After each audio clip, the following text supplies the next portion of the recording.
বিশ্বজুড়ে উদ্বেগজনক হারে বাড়ছে মুসলিমদের বিরুদ্ধে বিদ্বেষ ও বৈষম্য, যা এখনই প্রতিহত করা প্রয়োজন। সম্প্রতি এমনই সতর্কবার্তা দেন জাতিসংঘ মহাসচিব অ্যান্তোনিও গুতেরেস। তবে এবার জাতিসংঘ নয়, বাংলাদেশ জাতীয় সংসদের স্পিকারও বললেন, মুসলমানদের বিরুদ্ধে আন্তর্জাতিক ষড়যন্ত্র চলছে। দেশগুলো বর্তমানে পরাশক্তির চাপ ও নির্যাতনের মুখে। বিস্তারিত জানাচ্ছেন SI রাজ। বিশ্বব্যাপী মুসলিম দেশগুলো বর্তমানে পরাশক্তির চাপ ও নির্যাতনের মুখে রয়েছে। মুসলমানদের বিরুদ্ধে আন্তর্জাতিক ষড়যন্ত্র চলছে, এমন মন্তব্য করেছেন জাতীয় সংসদের স্পিকার অবসরপ্রাপ্ত মেজর হাফিজ উদ্দিন আহমেদ।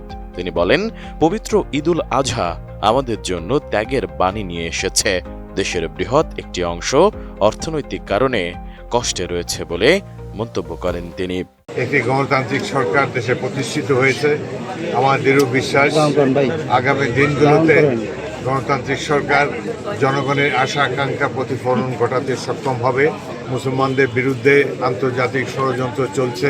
বৃহস্পতিবার নিজ নির্বাচনী এলাকার লালমোহন কেন্দ্রীয় ঈদগাহ মাঠে ঈদুল আজহার নামাজ শেষে প্রশাসনের কর্মকর্তা, নেতৃবৃন্দ, নেতাকর্মী ও মুসল্লিদের সঙ্গে শুভেচ্ছা বিনিময়কালে এসব কথা বলেন স্পিকার। জানান, সচ্ছল ও অসচ্ছল সবাই মিলেমিশে সুখ দুঃখ ভাগাভাগি করে সুন্দর জীবনযাপন করতে পারে, এজন্য মহান আল্লাহর দরবারে দোয়া প্রার্থনা করেন তিনি।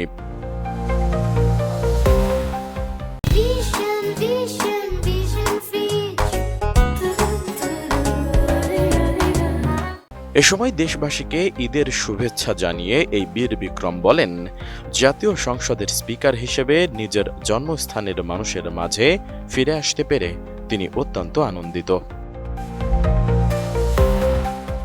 স্পিকার আরও বলেন, তিনি একজন মুক্তিযোদ্ধা, অনেক স্বপ্ন ধারণ করে স্বাধীনতা যুদ্ধে অংশগ্রহণ করেছিলেন, কিন্তু সেই স্বপ্ন আজও পুরোপুরি বাস্তবায়িত হয়নি। বহু চেষ্টা ও ত্যাগের পর দেশে গণতান্ত্রিক ব্যবস্থা ফিরে এসেছে। তিনি আশা প্রকাশ করেন, প্রধানমন্ত্রী তারেক রহমানের নেতৃত্বে দেশের সাধারণ মানুষের কল্যাণে কাজ করবে, আত্মনিয়োগ করবে সরকার। বিগত রাজনৈতিক পরিস্থিতির প্রসঙ্গ টেনে স্পিকার বলেন, দীর্ঘদিনের দুঃশাসনের অবসান ঘটিয়েছে ছাত্র জনতা ও রাজনৈতিক কর্মীরা। এর ফলে দেশের মানুষের মধ্যে যে ভয় ও আতঙ্কের পরিবেশ ছিল তা অনেকটাই কেটে গেছে। একটি গণতান্ত্রিক সরকারই জনগণের আশা আকাঙ্ক্ষার প্রতিফলন ঘটাতে সক্ষম বলে মন্তব্য করেন তিনি।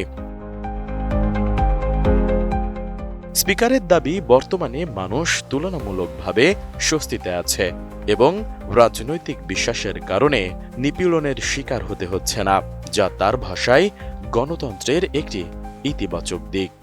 রাজনৈতিক বিশ্বাসের কারণে এখন আর কেউ নিগৃহীত হবে না। সুতরাং আজকের এই দিনটি মনে হয় যে মুক্তির আনন্দ আমরা সবাই উপভোগ করছি।